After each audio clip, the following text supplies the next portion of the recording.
ಆರಾಧ್ಯ ಏನೋ ಮೋಹಿತ್ಗೆ ಸದ್ಯಕ್ಕೆ ವಿಷಯವನ್ನು ತಿಳಿಸಬಾರದು ಎಂದುಕೊಂಡಳು. ಆದರೆ ಭರತ್ಗೆ ಈ ವಿಷಯ ತಿಳಿಸುವುದು ಮರೆತು ಬಿಟ್ಟಳು. ಭರತ್ ಮುಂಬೈಯಲ್ಲಿ ಅತ್ಯುತ್ತಮ ಆಸ್ಪತ್ರೆ ಯಾವುದೆಂದು ಹುಡುಕಿದಾಗ ಸಿಕ್ಕಿದ್ದು ಪ್ರಕ್ರಿಯೆ ಆಸ್ಪತ್ರೆ. ಹಾಗಾಗಿ ರಕ್ಷಾಳನ್ನು ಅಲ್ಲಿಯೇ ಜಾಯಿನ್ ಮಾಡಿಸಿದ. ರಕ್ಷಾ ಅಡ್ಮಿಂಟ್ ಆಗುವ ಸಮಯದಲ್ಲಿ ಮೋಹಿತ್ ಡ್ಯೂಟಿ ಮುಗಿಸಿ ಮನೆಗೆ ಹೊರಟಿದ್ದರಿಂದ ಸ್ಟ್ರೆಚರ್ ಮೇಲೆ ಮಲಗಿಸಿ ಐಸಿಯು ಕಡೆಗೆ ಕರೆದುಕೊಂಡು ಹೋಗುತ್ತಿದ್ದ ರಕ್ಷಾಳನ್ನು ಕಂಡಿದ್ದ. ಅವಳನ್ನು ಕಂಡ ಕೂಡಲೇ ಅವಳ ಬಳಿ ಹೋಗಿ ಅವಳ ಕೈ ಹಿಡಿದವನು, ರಕ್ಷಾ ರಕ್ಷಾ ಏನಾಯಿತು ನಿನಗೆ? ಪ್ಲೀಸ್ ಕಣ್ಣು ಬಿಡು ರಕ್ಷಾ ಎಂದು ಕರೆಯತೊಡಗಿದ್ದ. ಅದನ್ನು ಕಂಡ ಭರತ್, ಹಲೋ ಸರ್, ಯಾರು ನೀವು? ನೀವೇಕೆ ರಕ್ಷಾ ಅತ್ತಿಗೆಯನ್ನು ಕರೆಯುತ್ತಾ ಇದ್ದೀರಾ? ಅವರು ನಿಮಗೆ ಗೊತ್ತಾ ಅಂದಾಗ, ನಾನು ಮೋಹಿತ್ ಅಂತ, ರಕ್ಷಾ ನನ್ನ ಬೆಸ್ಟ್ ಫ್ರೆಂಡ್, ಅವಳಿಗೆ ಏನಾಯಿತು ಎಂದು ಆತಂಕದಲ್ಲಿಯೇ ನುಡಿದಿದ್ದ. ಅಷ್ಟರಲ್ಲಾಗಲೇ ಐಸಿಯು ಬಂದಿದ್ದರಿಂದ ಅವಳನ್ನು ಒಳ ಕರೆದುಕೊಂಡು ಹೋಗಿದ್ದರು. ಇನ್ನು ಆತಂಕದಲ್ಲಿ ಇದ್ದ ಮೋಹಿತ್ ಮತ್ತೊಮ್ಮೆ, ನನ್ನ ರಕ್ಷಾಗೆ ಏನಾಯಿತು ಪ್ಲೀಸ್ ಹೇಳಿ ಎಂದು ಕೇಳಿದ. ಅವನು ನನ್ನ ರಕ್ಷೆ ಎಂದಿದ್ದು ಭರತ್ಗೆ ಆಶ್ಚರ್ಯವನ್ನುಂಟು ಮಾಡಿದ್ದರೂ ಹೆಚ್ಚು ಕೆದಕಲು ಹೋಗದೆ ಅವರೀಗ ಕೋಮದಲ್ಲಿದ್ದಾರೆ ಎಂದಷ್ಟೇ ಹೇಳಿದ.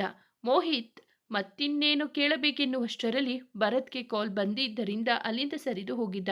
ಐಸಿಯು ಒಳಗೆ ಹೋದ ಮೋಹಿತ್ ಒಮ್ಮೆ ಅವಳನ್ನು ಕಣ್ತುಂಬಿಕೊಂಡು ನಂತರ ಅವಳ ಕೇಸನ್ನು ಹ್ಯಾಂಡಲ್ ಮಾಡುತ್ತಿದ್ದ ಡಾಕ್ಟರ್ ಬಳಿ ಬಂದು ಅವಳ ಕಂಡೀಷನ್ ಬಗ್ಗೆ ತಿಳಿದುಕೊಂಡಿದ್ದ. ಹಾಗೂ ಅವನೇ ಅವಳ ಕೇಸನ್ನು ಅಟೆಂಡ್ ಮಾಡುವುದಾಗಿ ಮನವಿ ಮಾಡಿಕೊಂಡಿದ್ದ. ಮೋಹಿತ್ ಸೈಕಿಯಾಟ್ರಿಸ್ಟ್ ಅಷ್ಟೇ ಅಲ್ಲದೆ ನ್ಯೂರಾಲಜಿಸ್ಟ್ ಕೂಡ ಆಗಿದ್ದರಿಂದ ಅವಳ ಕೇಸ್ ಅಟೆಂಡ್ ಮಾಡಲು ಅವನಿಗೆ ಅವಕಾಶವಿತ್ತು. ಹಾಗಾಗಿ ಡಾಕ್ಟರ್ ಕೂಡ ಒಪ್ಪಿಕೊಂಡಿದ್ದರು. ಇತ್ತ ಹೊರಬಂದ ಭರತ್ ತನಗೆ ಬಂದ ಕಾಲ್ ಅಟೆಂಡ್ ಮಾಡಿದ ನಂತರ ಆರಾಧ್ಯಗೆ ಕಾಲ್ ಮಾಡಿ ಮೋಹಿತ್ ಬಗ್ಗೆ ತಿಳಿಸಿದ. ಅದನ್ನು ಕೇಳಿದ ಆರಾಧ್ಯ, ನೀನು ಅತ್ತಿಗೆಯನ್ನು ಯಾವ ಆಸ್ಪತ್ರೆಗೆ ಜಾಯಿನ್ ಮಾಡಿಸಿದ್ದೀಯಾ ಎಂದು ಕೇಳಿದಳು. ಅವನು ಪ್ರಕ್ರಿಯೆ ಆಸ್ಪತ್ರೆ ಎಂದಾಗಲೇ ಅವಳಿಗೆ ಅರಿವಾಗಿದ್ದು, ನಾನು ಮೊದಲೇ ಎಲ್ಲ ವಿಷಯವನ್ನು ಭರತ್ಗೆ ತಿಳಿಸಬೇಕಿತ್ತೆಂದು. ಸ್ವಲ್ಪ ಆಲೋಚಿಸಿದವಳು, ಮೋಹಿತ್ ನನಗೆ ಗೊತ್ತು ಭರತ್, ಅವರು ನನ್ನ ಅಣ್ಣನ ಫ್ರೆಂಡ್, ಅವರಿಂದ ಅತ್ತಿಗೆಗೆ ಯಾವ ತೊಂದರೆಯೂ ಆಗುವುದಿಲ್ಲ. ನಾನು ನಾಳೆ ಬಂದಾಗ ನೇರವಾಗಿ ಅವರೊಂದಿಗೆ ಮಾತನಾಡುತ್ತೇನೆ ಬಿಡು ಎಂದಿದ್ದಳು. ನಾಳೆ ಹೋದಾಗ ಎಲ್ಲ ವಿಷಯವನ್ನು ಮೋಹಿತ್ಗೆ ತಿಳಿಸಿಬಿಡಬೇಕೆಂದು ಆಗಲೇ ಮನದಲ್ಲಿ ನಿರ್ಧರಿಸಿದ್ದಳು. ಹಾಗಾಗಿ ತಾನು ಬರುವ ವಿಷಯವನ್ನು ಅವನಿಗೆ ತಿಳಿಸಿರಲಿಲ್ಲ. ಇಲ್ಲಿಗೆ ಬಂದ ಮೇಲೆ ಆರ್ಯ ಮುಂದೆ ಮೋಹಿತ್ನೊಂದಿಗೆ ರಕ್ಷಾ ಬಗ್ಗೆ ಮಾತನಾಡಲು ಸರಿ ಹೋಗುವುದಿಲ್ಲ ಎಂದುಕೊಂಡವಳು ಮೋಹಿತ್ನೊಂದಿಗೆ ಅಪರಿಚಿತೆಯಂತೆಯೇ ವರ್ತಿಸಿದ್ದಳು. ಮೋಹಿತ್ ಕೂಡ ಅವಳು ಹಾಗೆ ವರ್ತಿಸುತ್ತಿದ್ದಾಳೆ ಎಂದರೆ ಏನೋ ಬಲವಾದ ಕಾರಣವಿರಬಹುದು ಅಥವಾ ಅವಳು ನನ್ನನ್ನು ಮರೆತಿರಬಹುದು ಎಂದುಕೊಂಡು ಎಲ್ಲರೊಂದಿಗೆ ಮಾತನಾಡುವಂತೆಯೇ ಅವಳೊಂದಿಗೂ ಮಾತನಾಡಿದ. ತನ್ನ ನೆನಪುಗಳಿಂದ ಹೊರಬಂದವಳು ಆರ್ಯ ಬಳಿ ಬಂದು, ನಿಮಗೊಂದು ವಿಷಯ ತಿಳಿಸಬೇಕು ಆರ್ಯ, ಈಗ ತಾನೇ ನಾವು ಮಾತನಾಡಿಸಿಕೊಂಡು ಬಂದೆವಲ್ಲ ಡಾಕ್ಟರ್ ಮೋಹಿತ್, ಅವರು ನನ್ನ ಅಣ್ಣನ ಫ್ರೆಂಡ್ ಎಂದಿದ್ದಳು. ಇನ್ನು ಆರ್ಯನ ಮುಂದೆ ಮೋಹಿತ್ ಬಳಿ ಅಪರಿಚಿತೆಯಂತೆ ನಡೆದುಕೊಳ್ಳಲು ಅವಳಿಗೆ ಕಷ್ಟವೆನಿಸಿತು. ಹಾಗಾಗಿ ಸತ್ಯವನ್ನೇ ಹೇಳಿದ್ದಳು. ಅದನ್ನು ಕೇಳಿ ಆಶ್ಚರ್ಯಗೊಂಡವನು, ಏನು, ಅವರು ನಿನ್ನ ಅಣ್ಣನ ಫ್ರೆಂಡಾ? ಮತ್ತೆ ಆಗಲೇ ಇಬ್ಬರು ಅಪರಿಚಿತರಂತೆ ಮಾತನಾಡಿದ್ರಿ ಎಂದು ಕೇಳಿದ. ಹೌದು ಆರ್ಯ, ನನಗೂ ಅವರ ಮುಖ ಮರೆತು ಹೋಗಿತ್ತು. ಅವರನ್ನು ನೋಡಿ ಸುಮಾರು 8 ವರ್ಷಗಳ ಮೇಲಾಯಿತು. ಹಾಗಾಗಿ ಗುರುತು ಸಿಗಲಿಲ್ಲ. ಅವರಿಗೆ ನಾನು ಅರುಣ್ ತಂಗಿ ಅಂತ ಅನಿಸಿದೆ. ಆದರೆ ನಾನು ಕ್ಯಾಶುಯಲ್ ಆಗಿ ಮಾತನಾಡಿದ್ದು ನೋಡಿ ಭವಿಷ್ಯ ನಾನೇ ಕನ್ಫ್ಯೂಸ್ ಮಾಡಿಕೊಂಡ ಅನಿಸುತ್ತೆ ಎಂದುಕೊಂಡು ಸುಮ್ಮನಾದರಂತೆ. ಈಗ ಫೋನ್ ತರೋಕೆ ಹೋದಾಗ ನಾನು ಅರುಣ್ ತಂಗಿ ಹೌದೋ ಅಲ್ಲವೋ ಅಂತ ಕನ್ಫರ್ಮ್ ಮಾಡಿಕೊಳ್ಳಲು ಅರುಣ್ ಬಗ್ಗೆ ನನ್ನ ಬಳಿ ಕೇಳಿದರು. ಆಗಲೇ ಗೊತ್ತಾಗಿದ್ದು ಅವರು ನನ್ನ ಅಣ್ಣನ ಫ್ರೆಂಡ್ ಅಂತ ಎಂದು ಹೇಳಿದಳು.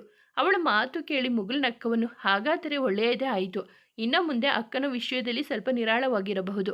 ನಮಗೆ ಗೊತ್ತಿರುವವರೇ ಟ್ರೀಟ್ ಮಾಡಿದರೆ ನಮಗೂ ನೆಮ್ಮದಿ ಇರುತ್ತೆ ಎಂದಿದ್ದ. ಅವರು ಬಂದು 3 ದಿನಗಳಾಗಿತ್ತು. ರಕ್ಷಾಗೂ ಆಗಲೇ ಟ್ರೀಟ್ಮೆಂಟ್ ಶುರುವಾಗಿತ್ತು. ಅಂದು ಮೋಹಿತ್ ರೌಂಡ್ಸ್ ಮುಗಿಸಿ ಕ್ಯಾಬಿನ್ ಕಡೆ ಹೊರಟಾಗ ಆರ್ಯ ಫೋನ್ನಲ್ಲಿ ಜೋರಾಗಿ ಮಾತನಾಡುವುದನ್ನು ನೋಡಿದ. ಅವನು ಬಹಳ ಟೆನ್ಷನ್ ಆದ ಹಾಗೆ ಕಾಣುತ್ತಿತ್ತು. 1-2 ನಿಮಿಷದ ಬಳಿಕ ಕರೆ ತುಂಡರಿಸಿ ಹಿಂದೆ ತಿರುಗಿದ ಆರ್ಯ ಮೋಹಿತ್ ತನ್ನನ್ನು ನೋಡುತ್ತಿರುವುದನ್ನು ಕಂಡು ಹಾಗೆ ಸುತ್ತಲೂ ಒಮ್ಮೆ ಕಣ್ಣಾಡಿಸಿ, ಸಾರಿ ಡಾಕ್ಟರ್, ತುಂಬ ಜೋರಾಗಿ ಮಾತನಾಡಿಬಿಟ್ಟೆ ಅನಿಸುತ್ತೆ. ಅದು ಯಾವುದೋ ಟೆನ್ಷನ್ನಲ್ಲಿದೆ. ಸ್ವಲ್ಪ ಸಮಯ ಆಸ್ಪತ್ರೆಯಲ್ಲಿ ಇದ್ದೇನೆ ಎನ್ನುವುದೇ ನೆನಪಾಗಲಿಲ್ಲ, ಸಾರಿ ಎಂದಿದ್ದ.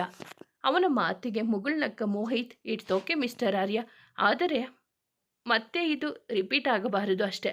ಇಫ್ ಯು ಡೋಂಟ್ ಮೈಂಡ್, ನಿಮ್ಮ ಸಮಸ್ಯೆ ಏನು ಅಂತ ಹೇಳಬಹುದಾ? ಸಾಧ್ಯವಾದರೆ ನನ್ನ ಕೈಲಾದ ಸಹಾಯ ಮಾಡುತ್ತೇನೆ ಎಂದವನಿಗೆ, ಖಂಡಿತ ಡಾಕ್ಟರ್, ಇದು ನಿಮ್ಮಿಂದ ಮಾತ್ರ ಸಾಧ್ಯ.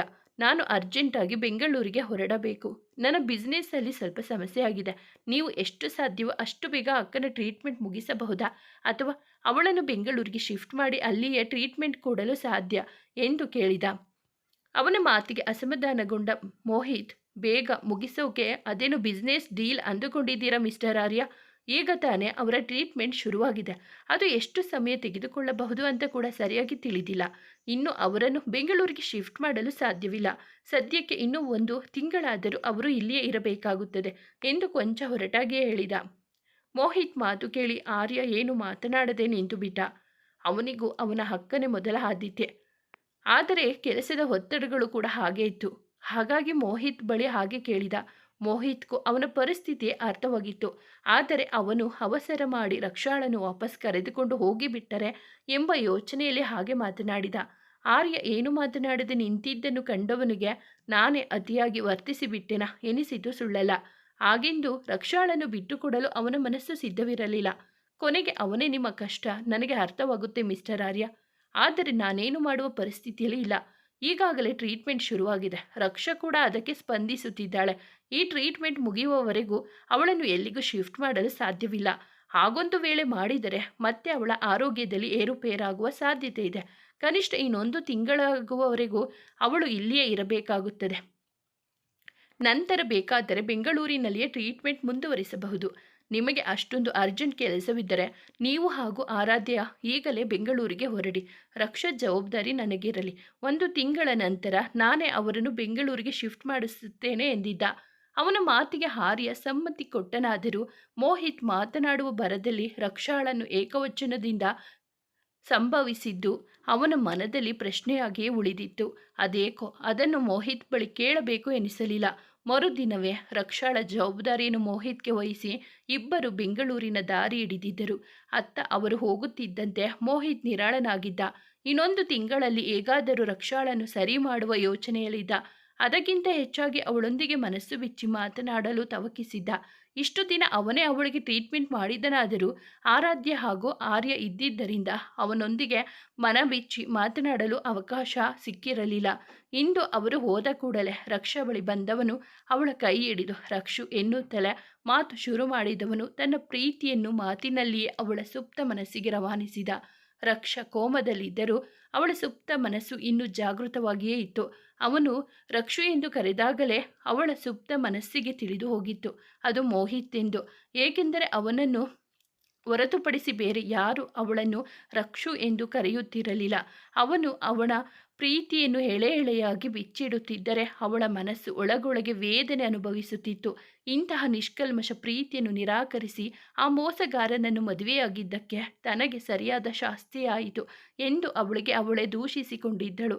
ಮೋಹಿತ್ ಇನ್ನು ತನ್ನನ್ನು ಪ್ರೀತಿಸುತ್ತಾ ತನಗಾಗಿ ಕಾಯುತ್ತಿದ್ದಾನೆ ಎಂದು ತಿಳಿದು ಖುಷಿಯಾದರೂ ಕ್ಷಣವೇ ತಾನು ಇನ್ನೊಬ್ಬನ ಪತ್ನಿ ಎಂಬುದು ನೆನೆದು ಮನಸ್ಸು ಮರುಗಿತ್ತು.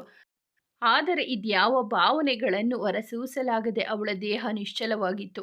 ಇತ್ತ 3-4 ದಿನಗಳಾದರೂ ರಕ್ಷಿತ್ ಸಿಗದೆ ಶಕ್ತಿ ಬಾಲಸುಟ್ಟ ಬೆಕ್ಕನ್ನಂತಾಗಿದ್ದ. ಹಾಗೆ ನೋಡಿದರೆ ರಕ್ಷಿತ್ ಸತ್ತರೂ ಅವನಿಗೇನೂ ಆಗಬೇಕಿಲ್ಲ. ಆದರೆ ಅವನಿಂದ ತನ್ನ ರಹಸ್ಯಗಳು ಹೊರಬಿದ್ದು ಬಿಟ್ಟರೆ ಎಂಬ ಯೋಚನೆ ಇತ್ತು. ಅದಕ್ಕಾಗಿ ಅವನ ಒಂದಷ್ಟು ಚೇಲಗಳನ್ನು ಮುಂಬೈ ಪೂರ್ತಿ ಹುಡುಕಲು ಬಿಟ್ಟಿದ್ದ. ಆದರೆ ರಕ್ಷಿತ್ನ ಬಗ್ಗೆ ಕೊಂಚವೂ ಸುಳಿವು ಸಿಕ್ಕಿರಲಿಲ್ಲ.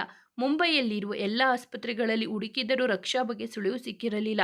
ಏಕೆಂದರೆ ಸೇಫ್ಟಿ ದೃಷ್ಟಿಯಿಂದ ಅವಳನ್ನು ಬೇರೆ ಹೆಸರಿನಲ್ಲಿ ಸೇರಿಸಿದ ಭರತ್. ಹಾಗಾಗಿ ರಕ್ಷಾ ಬಗ್ಗೆ ಕೂಡ ಶಕ್ತಿಗೆ ಏನೂ ತಿಳಿಯಲಿಲ್ಲ. ಬೆಂಗಳೂರಿನ ಆಸ್ಪತ್ರೆಯಲ್ಲಿ ವಿಚಾರಿಸಿದಾಗಲೂ ರಕ್ಷಾ ಬಗ್ಗೆ ಏನೂ ತಿಳಿಯಲಿಲ್ಲ. ಆದರೆ ರಕ್ಷಿತ ಹಾಗೂ ರಕ್ಷಾಳನ್ನು ಹುಡುಕುವ ಪ್ರಯತ್ನ ಮಾತ್ರ ಬಿಟ್ಟಿರಲಿಲ್ಲ ಅವನು. ಈ ಮಧ್ಯೆ ಆರಾಧ್ಯ ಹಾಗೂ ಆರ್ಯ ಮುಂಬೈಗೆ ಹೋಗಿ ಬಂದ ವಿಷಯ ತಿಳಿದ ಶಕ್ತಿಗೆ ರಕ್ಷಾ ಮುಂಬೈಯಲ್ಲೇ ಇದ್ದಾಳೆ ಎಂಬುದು ಖಾತ್ರಿಯಾಗಿತ್ತು. ಆದರೆ ಅವಳು ಎಲ್ಲಿದ್ದಾಳೆ ಎಂಬುದು ಮಾತ್ರ ತಿಳಿಯಲಿಲ್ಲ. ಮೋಹಿತ್ ರಕ್ಷಾಳನ್ನು ನೋಡಿಕೊಳ್ಳಲು ಶುರು ಮಾಡಿದ ಮೇಲೆ ಅಲ್ಲಿನ ಸೆಕ್ಯೂರಿಟಿ ಟೈಟ್ ಮಾಡಿ ಭರತ್ ಕೂಡ ಬೆಂಗಳೂರಿಗೆ ವಾಪಸ್ ಹೋಗಿದ್ದರಿಂದ ಶಕ್ತಿಗೆ ಯಾವುದೇ ಸುಳಿವು ಸಿಗುವ ಸಾಧ್ಯತೆ ಇರಲಿಲ್ಲ. ಆದರೆ ಶಕ್ತಿ ಮಾತ್ರ ಆರಾಧ್ಯ, ಆರ್ಯ ಹಾಗೂ ಭರತ್ ಹಿಂದೆ ತನ್ನ ಹುಡುಗರನ್ನು 24/7 ವಾಚ್ ಮಾಡಲು ಬಿಟ್ಟಿದ್ದ. ಇದ್ದ ರಕ್ಷಿತ್ನನ್ನು ಹಿಡಿದಿದ್ದ ಹುಡುಗರು ಅವನು ಸಾಯಬಾರದೆಂಬ ಕಾರಣಕ್ಕೆ 1 ಹೊತ್ತು ಊಟ ಮಾತ್ರ ಕೊಡುತ್ತಿದ್ದರು. ಆದರೆ ಅವನನ್ನು ಕಟ್ಟಿ ಹಾಕಿದ್ದು ಬಿಟ್ಟರೆ ಬೇರೆ ಯಾವ ರೀತಿಯಲ್ಲಿಯೂ ಅವನಿಗೆ ಹಿಂಸೆ ಮಾಡಿರಲಿಲ್ಲ. ಆದರೆ ಅಪ್ಪಿತಪ್ಪಿಯೂ ಅವನು ಕಣ್ಣು ಮುಚ್ಚಲು ಬಿಡುತ್ತಿರಲಿಲ್ಲ. ಅಂದರೆ ಅವನು ಕಣ್ಣು ಮುಚ್ಚಿದರೆ ಸಾಕು, ಒಂದು ಚಾವುಟಿ ಏಟು ಬೀಳುತ್ತಿತ್ತು. ಇದು ಆರಾಧ್ಯಳ ಆರ್ಡರ್ ಆಗಿತ್ತು. ಅವನೇನೆಂದರೆ ಹೆದರಿ ಸಾಯುವ ರಾಗಿಣಿಯೇ ಅವನಿಗೆ ಶಿಕ್ಷೆ ನೀಡಬೇಕೆಂಬುದು ಅವಳ ಆಸೆಯಾಗಿತ್ತು. ಅದಕ್ಕಾಗಿ 3-4 ದಿನ ಅವನಿಗೆ ಸರಿಯಾದ ಊಟ ನಿದ್ದೆ ಏನೂ ಇಲ್ಲದಂತೆ ನೋಡಿಕೊಳ್ಳಲು ಹೇಳಿದಳು. ಇನ್ನೆರಡು ದಿನಗಳಲ್ಲಿ ರಾಗಿಣಿಯನ್ನು ಅಲ್ಲಿಗೆ ಕರೆತರುವವಳಿದ್ದಳು. ಈ ವಿಷಯ ಭರತ್ಗೆ ಹೊರತುಪಡಿಸಿ ಬೇರೆ ಯಾರಿಗೂ ತಿಳಿದಿರಲಿಲ್ಲ. ಅರ್ಜುನ್ ಹಾಗೂ ಅರ್ಪಿತಾಗೂ ಕೂಡ. ಅವಳು ಮಾಡಿದ ಇದೊಂದು ನಿರ್ಧಾರ ಮುಂದೆ ಅವಳ ಜೀವನದ ದಿಕ್ಕನ್ನೇ ಬದಲಾಯಿಸುವುದರಲ್ಲಿತ್ತು. ಇದ್ಯಾವುದರ ಅರಿವಿರದ ಆರ್ಯ ಹಾಗೂ ಆರಾಧ್ಯ ತಮ್ಮ ಭವಿಷ್ಯದ ಬಗ್ಗೆ ಕನಸು ಎಣೆಯುತ್ತಿದ್ದರೆ ಆರಾಧ್ಯಳ ಹೊಡಲೊಂದು ಜೀವ ಸದ್ದಿಲ್ಲದೆ ಚಿಗುರುತ್ತಿತ್ತು. ರಕ್ಷಿತ್ ದಿನೇ ದಿನೇ ವೀಕ್ ಆಗಿದ್ದರಿಂದ, ಜೊತೆಗೆ ಆ ಕಾಡಿನಿಂದ ಅವನು ತಪ್ಪಿಸಿಕೊಳ್ಳುವ ಅವಕಾಶವೇ ಇರದಿದ್ದರಿಂದ ಅವನನ್ನು ನೋಡಿಕೊಳ್ಳಲು ಒಬ್ಬ ಹುಡುಗನನ್ನು ಬಿಟ್ಟು ಮಿಕ್ಕವರೆಲ್ಲ ಬೇರೆ ಕೆಲಸದಲ್ಲಿ ನಿರತರಾಗಿದ್ದರು. ಕೊನೆಗೂ ಅವಳಂದುಕೊಂಡ ದಿನ ಬಂದೇ ಬಿಟ್ಟಿತು. ಬಿಸಿನೆಸ್ ಡೀಲ್ ಇದೆ ಎಂದು ಸುಳ್ಳು ಹೇಳಿ ರಾಗಿಣಿಯನ್ನು ಕರೆದುಕೊಂಡು ಮುಂಬೈಗೆ ಹೊರಟಿದ್ದಳು ಆರಾಧ್ಯ. ಮೊದಲು ಅವಳಿಗೂ ವಿಷಯ ತಿಳಿಸದೆ ಕರೆದುಕೊಂಡು ಬಂದಿದ್ದವಳು ಮುಂಬೈ ಏರ್ಪೋರ್ಟ್ನಲ್ಲಿ ಅವಳನ್ನು ಕೂರಿಸಿ ಎಲ್ಲವನ್ನು ವಿವರಿಸಿದ್ದಳು.